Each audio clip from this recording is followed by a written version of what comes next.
नमस्कार, लोकसभा टीवी में आपका स्वागत है। मैं हूं इरशाद अली। खबरों में आगे बढ़ेंगे मगर उससे पहले सुर्खियों पर एक नजर।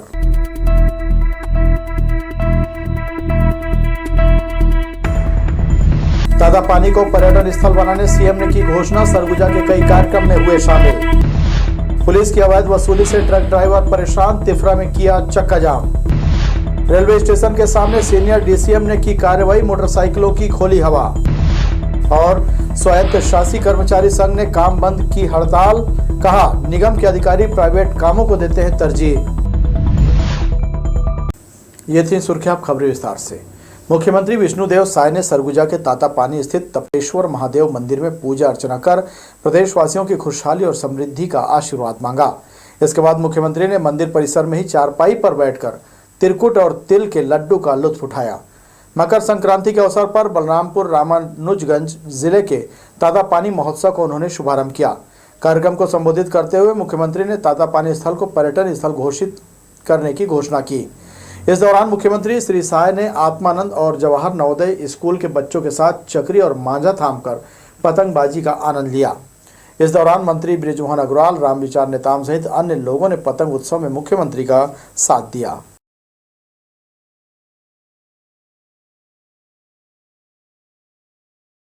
बलरामपुर रामानुजगंज जिले में तातापानी महोत्सव के दौरान 409 युगल मुख्यमंत्री कन्या सामूहिक विवाह योजना के तहत परिणय सूत्र में बंधे।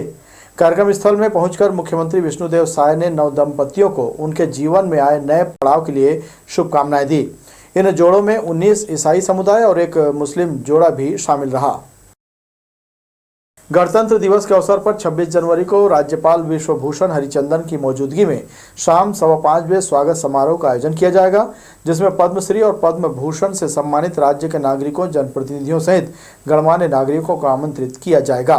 कार्यक्रम की तैयारी के लिए सोमवार को राजभवन में बैठक ली गई, जिसमें राज्यपाल के सचिव अमृत कुमार खलखो ने संबंधित अधिकारियों को आवश्यक दिशा निर्देश दिए। बिलासपुर की नई संभाग आयुक्त शिखा राजपूत तिवारी ने सोमवार को पहली बार शासकीय योजनाओं के क्रियान्वयन को लेकर पहली बैठक ली। विभिन्न योजनाओं से जुड़े अधिकारियों से समीक्षा करते हुए कई दिशा निर्देश दिए। शासन की प्राथमिकता वाली योजनाओं को तरजीह देते हुए तेजी से कार्यों का क्रियान्वयन करने निर्देशित किया। बिलासा देवी एयरपोर्ट, धान खरीदी, प्रगतिरत विकास कार्यों, किसानों की ऋण प्रकरण सहित अन्य मुद्दों पर अधिकारियों से चर्चा कर उन्हें आवश्यक निर्देश दिए। बिलासपुर का यातायात विभाग प्रतिदिन अपनी वसूली टारगेट को पूरा करने सुबह से शाम तक पूरी मेहनत करता है।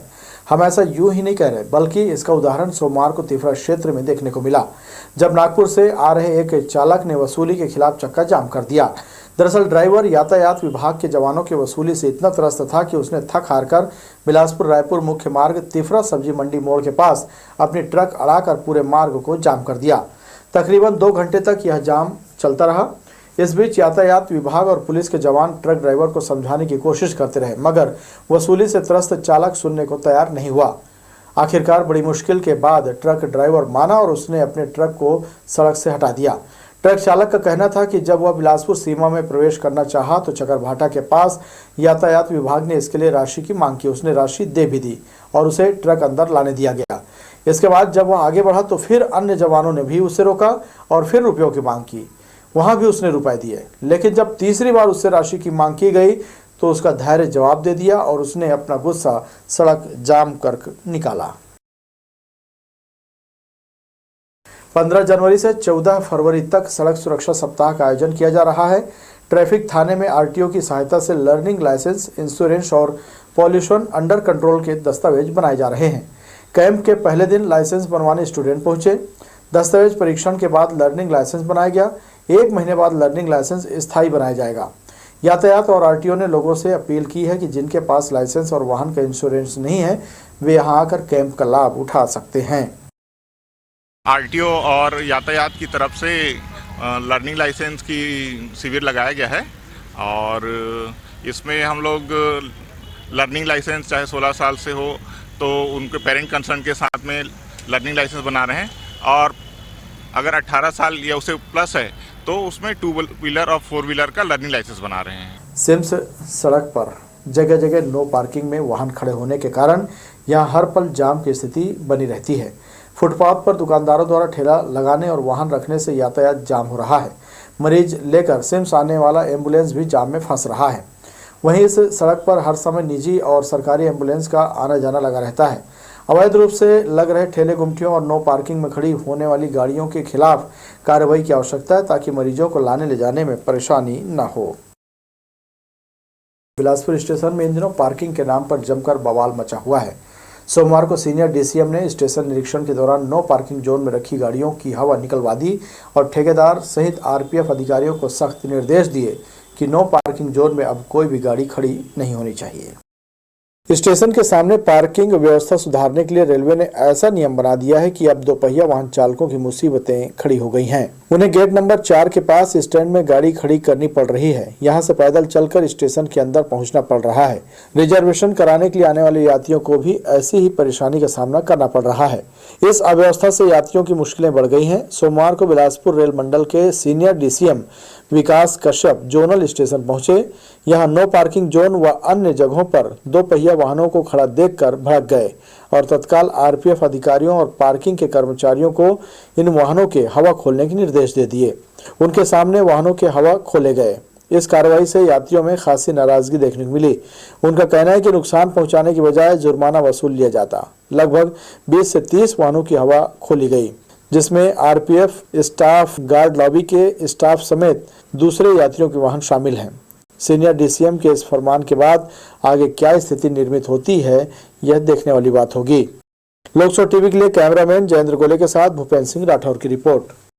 रेलवे प्रशासन द्वारा अधोसंरचना विकास के कार्य तेज गति से किए जा रहे हैं। लखनऊ मंडल के लखनऊ, चारबाग, बाराबंकी, अयोध्या, कैंट, शाहगंज, जफराबाद स्टेशनों के बीच अधोसंरचना विकास का कार्य किया जाएगा। इसके चलते कुछ गाड़ियों को परिवर्तित मार्ग से चलाने का निर्णय लिया गया है, जिसके चलते यात्रियों को थोड़ी असुविधा का सामना करना पड़ेगा। 18 जनवरी को दुर्ग से चलने वाली नौतनवा एक्सप्रेस परिवर्तित मार्ग वाया प्रयागराज, जंघई, वाराणसी सिटी मार्ग होकर नौतनवा जाएगी। वहीं 20 जनवरी को नौतनवा से चलने वाली गाड़ी दुर्ग एक्सप्रेस परिवर्तित मार्ग वाया वाराणसी सिटी, वाराणसी, जंघई, प्रयागराज होकर दुर्ग आएगी। आपने देखा होगा कि सर्दी में कोहरा होता है तो ट्रेनों के लेट होने का सिलसिला बढ़ जाता है। ट्रेन का चलने का सिस्टम कंट्रोल रूम से होता है, फिर कोहरे में ट्रेन लेट क्यों हो जाती है? दरअसल ट्रेन का संचालन ड्राइवर और कंट्रोल सिस्टम के आपसी कोऑर्डिनेशन से होता है। कई चीज़ें कंट्रोल रूम से तो कई चीज़ें ड्राइवर की ओर से कंट्रोल की जाती हैं। कोहरे में ड्राइवर को काफ़ी दिक्कतें होती हैं। कोहरे में विजिबिलिटी कम हो जाती है और ड्राइवर को ट्रैक देखने में मुश्किल होती है। इससे सुरक्षा के कारण ट्रेनें धीमी गति से चलाई जाती हैं। ट्रेन लेट हो जाती है, जिसके कारण कोहरे में इलेक्ट्रॉनिक सिग्नलिंग सिस्टम में भी दिक्कत होती है और दूर से सिग्नल न देख पाने की वजह से कमांड काफ़ी लेट देना पड़ता है। इसके कारण ट्रेन लेट हो जाती है। इसके अलावा ट्रैक में अवरोधक या कोई और घटना की जानकारी न होने की वजह से स्पीड को कम रखा जाता है। इस वजह से ट्रेन काफ़ी लेट होती है। एक ट्रेन का टाइम गड़बड़ होने से दूसरी ट्रेनों का शेड्यूल भी गड़बड़ा जाता है। बढ़ेंगे अहम खबरों की ओर, मगर उससे पहले सुर्खियों पर एक नजर।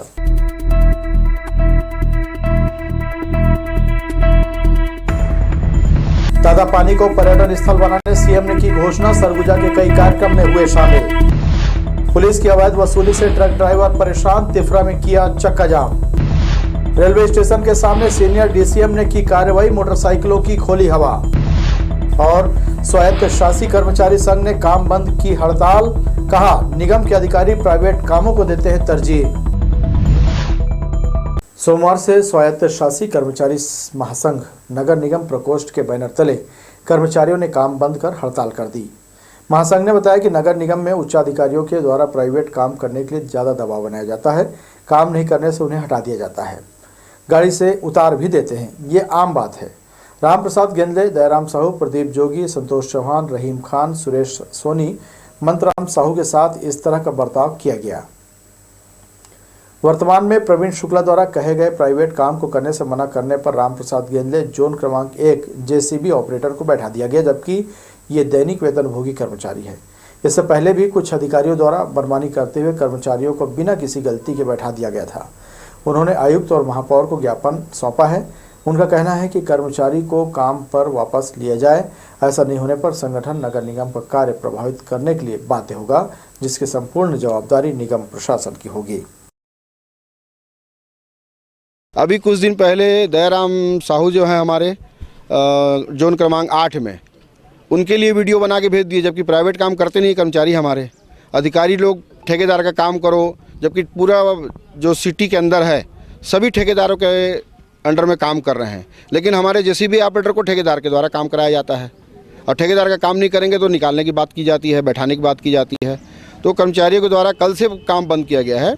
दुर्भाग्य की बात है कि कोई अधिकारी अभी तक इनसे मिलने नहीं आया है, ना बात करने आया है। गोड़पारा मुख्य मार्ग पर निगम द्वारा कचरा फेंकने कंटेनर नहीं रखा गया, जिसके कारण यहाँ के रहवासी सड़क किनारे कचरा फेंक रहे हैं। यही वजह है कि क्षेत्र में गंदगी फैल रही है। नगर निगम प्रशासन हर महीने 1.25 करोड़ रुपए साफ सफाई के पीछे खर्च करता है, लेकिन वार्डों की ये स्थिति देखकर समझा जा सकता है कि साफ सफाई सिर्फ कागजों पर हो रही है। निगम को स्मार्ट सिटी का दर्जा मिलने के बाद भी निगम का कामकाज स्मार्ट नहीं हुआ है। सफाई के नाम पर सिर्फ भ्रष्टाचार हो रहा है। अरपा नदी में बैराज का काम अंतिम चरण पर है। ठेका कंपनी नदी में खुदाई कर रेत निकालकर निर्माण कार्य कर रही है, जिसकी वजह से खुदाई वाली जगहों में पानी भरा हुआ है। पहले भी यहाँ डूबने से कई लोगों की जानें जा चुकी हैं। अभी नदी में पानी होने के कारण रोजाना आसपास के छोटे बच्चे नहाने यहाँ आते हैं। ज़्यादा गहराई होने के कारण नहाने के दौरान कभी भी बड़ा हादसा हो सकता है। छोटे बच्चों को नदी में गोता लगाते यहाँ आसानी से देखा जा सकता है।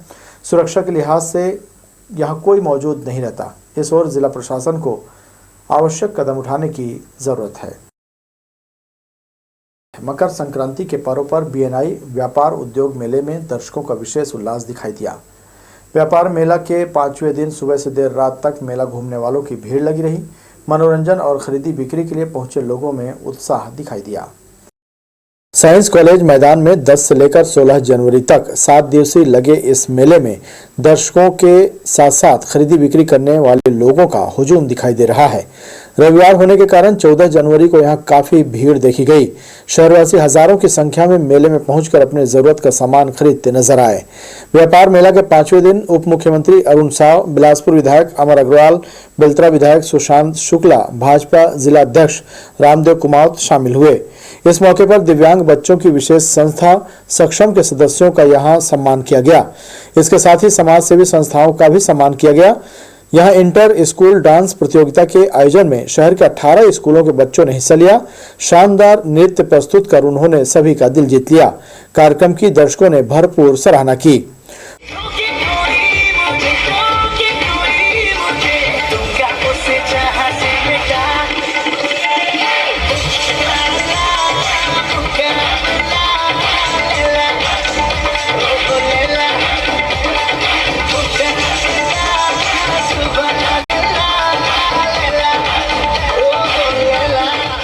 मुख्य अतिथि उप मुख्यमंत्री अरुण साव ने अपने उद्बोधन में कहा कि बीएनआई व्यापार मेला सेवा के साथ साथ व्यवसाय का अनुपम संगम है। उन्होंने सभी को शुभकामनाएं दी और कामना की कि देश में यह मेला छत्तीसगढ़ का नाम रोशन करे। हमेशा से बिलासपुर की अलग पहचान रही है और इस बार एक नई टीम ने बीड़ा उठाया और जिस सफलता से ये मेला चल रहा है, निश्चित रूप से आने वाले समय में ये मेला विशाल रूप लेगा और पूरे हिंदुस्तान में बिलासपुर का यह मेला अलग स्थान बनाएगा। अलग अलग प्रकार के स्टॉल लगे हैं, हर स्टॉल का रिस्पांस अच्छा आ रहा है। ये उद्योग और व्यापार मेला निरंतर प्रगति करे, मेरी शुभकामनाएं हैं। और मैं जब जब इस ग्राउंड में आता हूं, दिल्ली के प्रगति मैदान की भांति की गई थी और मैं हमेशा त्रिवेणी में जब मेला लगता था तो मैं एक ही बात बोलता था कि भविष्य में ये मेला साइंस कॉलेज में लगना चाहिए और आज ये मेला लगा, मुझे बहुत बहुत प्रसन्नता है। अतिथियों का स्वागत करते हुए व्यापार मेला समिति के अध्यक्ष डॉक्टर किरण पाल सिंह चावला ने कहा कि उनसे हुई प्रारंभिक चर्चा में विधायक अमर अग्रवाल ने व्यापार मेला पुनः शुरू करने का उत्साह दिलाया और हर संभव मदद भी की। ऐसे अनेक सामाजिक संगठन जो समाज में बहुत अच्छा काम कर रहे हैं उनको सम्मान दे रहे हैं, शिक्षकों को सम्मान दे रहे हैं। और आज आप जो देखें कि इंटर स्कूल डांस कंपटीशन हो रहा है, तकरीबन 12 से ज़्यादा स्कूल के बच्चे यहाँ पर आए हैं अपने माता पिता के साथ में। ये पूरा मेला परिसर खचाखच भरा हुआ है बच्चों से, अभिभावकों से, और हर तरीके का उनको फ़ायदा हो रहा है। आज दिन में हमने स्वस्थ शिशु प्रतियोगिता के साथ में शुरुआत की, फिर बच्चों के हमने एक ड्राइंग कंपटीशन रखा, मेहंदी और रंगोली जो भारतीय संस्कृति है उसका भी कंपटीशन हुआ। और हम अभिभूत थे इतने सारे पार्टिसिपेंट्स को, 5 साल से लेकर के 75 साल तक के युवा के लोगों को हमने देखा यहाँ। तो ईश्वर की कृपा से ये BNI बिलासपुर व्यापार एवं उद्योग मेला जो हमारे वरिष्ठ जनों ने शुरू किया था, उस परंपरा को आगे बढ़ाने का काम हम लोग कर रहे हैं। इस मेले में मनोरंजन के तमाम साधन मौजूद हैं, जिसका दूर दराज से आकर लोग मजे ले रहे हैं। सुबह से लेकर शाम तक यह माहौल बना रहता है। लोकसभा टीवी के लिए कैमरामैन प्रदीप भोई के साथ इरशाद अली, बिलासपुर। इन दिनों मौसम का हाल बेहाल है, न तो ठंड का एहसास हो रहा है और न ही गर्मी पड़ रही है। कुल मिलाकर ठंड के सीजन में जो असर दिखाई देना चाहिए था वह नहीं दिख रहा है। माना जाता है कि मकर संक्रांति के साथ ही गर्मी की शुरुआत हो जाती है। संक्रांति भी गुजर गई, मगर न तो ठंड पड़ी और न ही इसका मज़ा लोगों ने लिया। जिस तरह का मौसम महसूस किया जा रहा है उससे ऐसा लग रहा है कि ठंड की विदाई हो रही है। हालांकि मौसम विशेषज्ञों के तर्क अलग हैं। उनके मुताबिक आने वाले 4 दिनों के भीतर ठंड पड़ सकती है। मस्तूरी निवासी 32 वर्षीय बिरजू कोसले ने 6 जनवरी को जहर का सेवन कर लिया, जिसे गंभीर रूप से जिला अस्पताल में भर्ती कराया गया। बाद में उसकी तबीयत ज़्यादा खराब होने के कारण सिम्स दाखिल कराया गया, जहां उपचार के दौरान उसकी मौत हो गई। सिम्स चौकी के अनुसार मृतक मानसिक रूप से परेशान था, जिसके कारण उसने ऐसा कदम उठाया। बहरहाल सिम्स चौकी ने मर्ग कायम का डायरी संबंधित थाने में भेज दी है। तो ये थी हमारी लोकसभा टीवी की तमाम खबरें। अगले बुलेटिन में आपसे फिर होगी मुलाकात। तब तक के लिए इरशाद को दीजिए इजाज़त। नमस्कार।